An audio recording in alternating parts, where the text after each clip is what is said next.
Hi, welcome to the channel.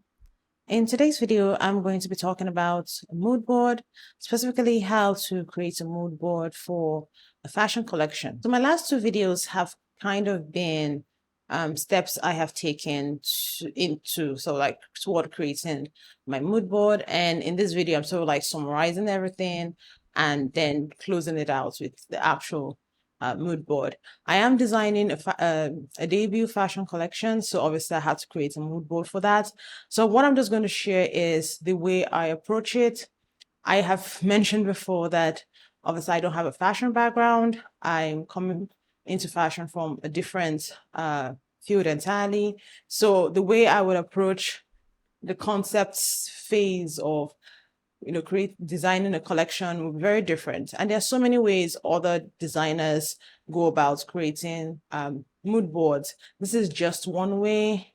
This is not the right way. And I don't think this way may work for everybody, but I just want to share the process I used for creating my own mood board and how you can go about it for your own project. So the method I used in creating my mood board, I borrowed it from creative writing. I'm a creative writer, and this is how I normally go about creating writing something like a short story or screenplay.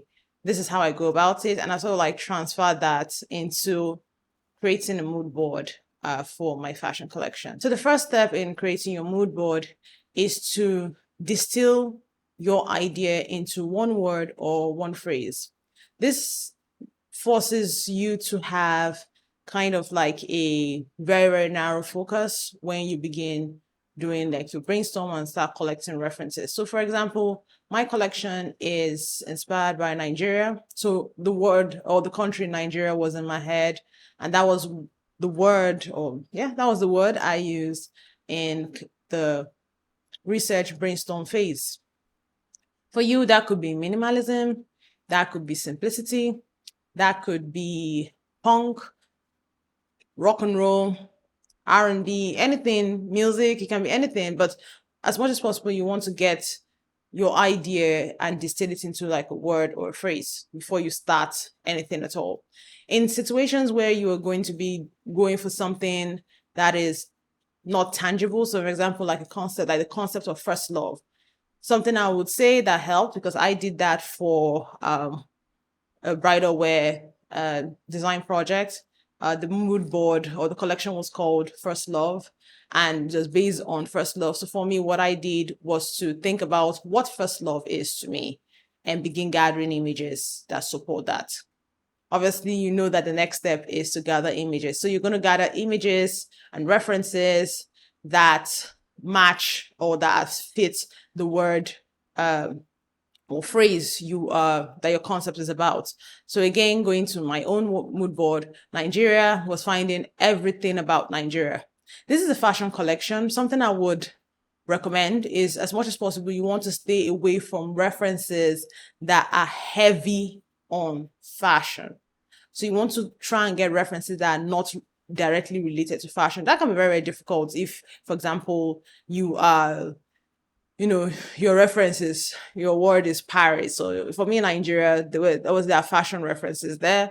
But as much as possible, you want to make sure that the fashion references are not dominant. Okay, you want to go for things that are not fashion. That allows you to create something that is fresh, unique, and somewhat original. So once you've gathered your references and take your time with this.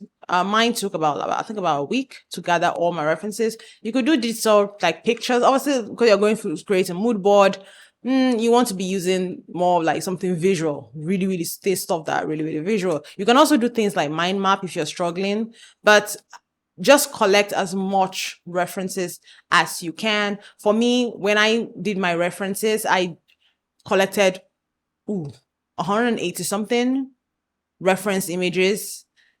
That's a lot to work with, which brings us to the next step, which is editing the brainstorm. So what you've done now is to brainstorm. You've collected every reference.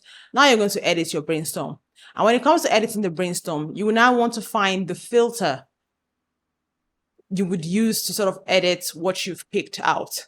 Again, going back to my own collection, for me, it's Nigeria.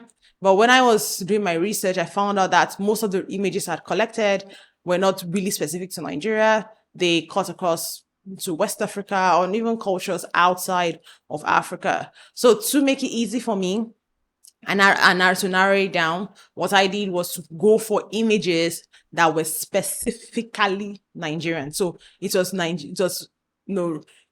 for Nigeria alone. It was kind of like, if you see this is Nigeria. Either it originated from Nigeria or it's something that's just specific to Nigeria as a country. That brought my brainstorm images down to 20.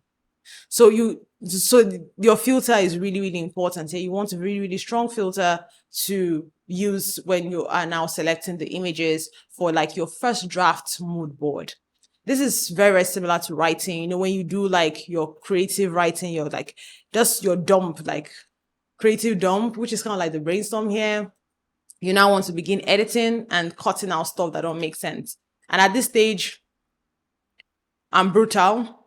Ideas I liked, images I liked, I had to drop them because they didn't match my filter. Another example I would give for this filter is, for example, I gave it in my last video, but I'll repeat it here again. For example, say you want to design a bridal wear collection based on, say, the punk movement. Obviously, when you go, punk movement is something that you're going to be using to pick all your images to brainstorm.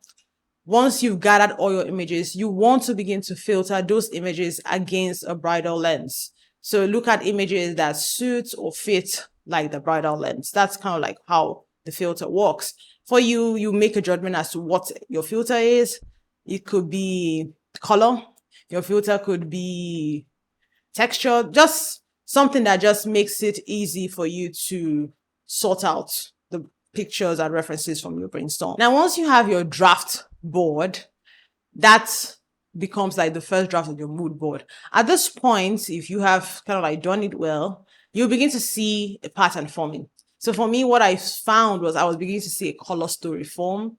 So I was beginning to see more of like terracotta, oranges, kind of like red, coral, sort of like shades dominant on my draft board. So I knew that the colors will guide me as I'm creating my mood board, and this collection will be very, very heavy on color. Something I would say about this draft mood board is which you create after your brainstorm is, I think this draft mood board, I like to look at it as like a guiding light, right? I don't like forcing things. So if I'm looking at this board and I'm seeing color, I know that the direction I'm focusing on for my collection will be based on color. For you, you may see a particular silhouette come up, or you may begin to see a texture come up, and that can be an inspiration for the fabric, for the collection. But at this stage, if you're brutal and if you go into this with a very open mind, you begin to see a pattern form, and the pattern forming should be guiding you to your mood board.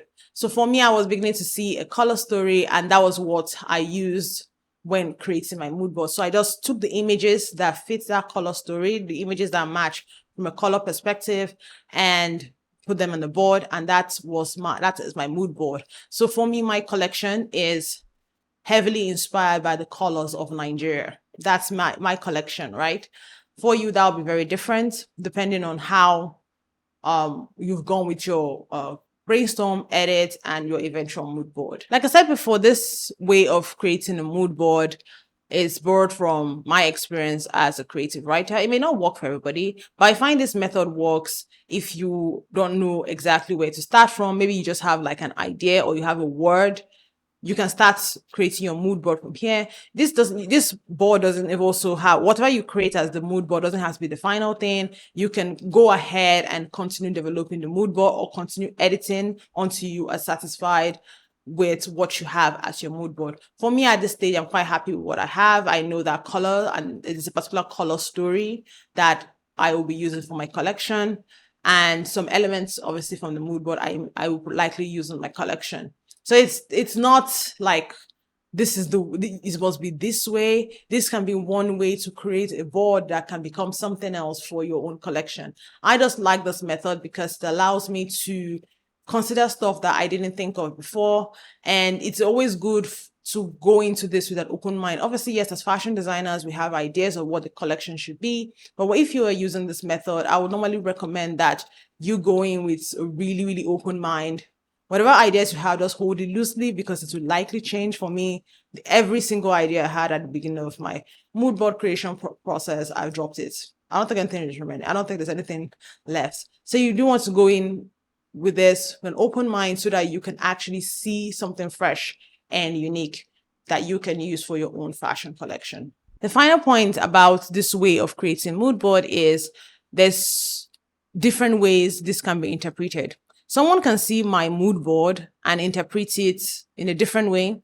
I'm looking at my mood board, I'm seeing color, and I'm interpreting it through that lens of color. But another designer can probably see the mood board and they're interpreting it somewhere else. So always remember that once your mood board is done, you still have that creative license to interpret the mood board the way it seems fit. Maybe you see color, but maybe there's a way you are interpreting color, there's a way you want to interpret color for your collection. That's fine.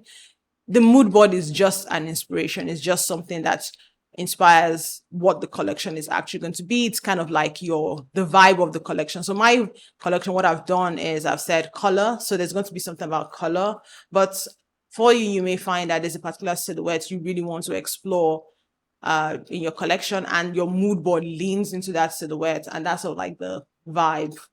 That's the only word I can think of, vibe for your collection. So always again is to remember that you have that creative license to interpret your mood board the way you see fit, because it's your mood board. It can be whatever you want it to be as a fashion designer. All right, so now that my mood board is done and I have created a mood board that I'm happy with, the next stage is to develop a color story. Well, color is a big part of this particular collection, but there's a way I want to go about it. There's a process I'm using to develop the color story for the collection. And in my next video, I'll be sharing the process and also how you can go about it for your own fashion collection. See you in the next video.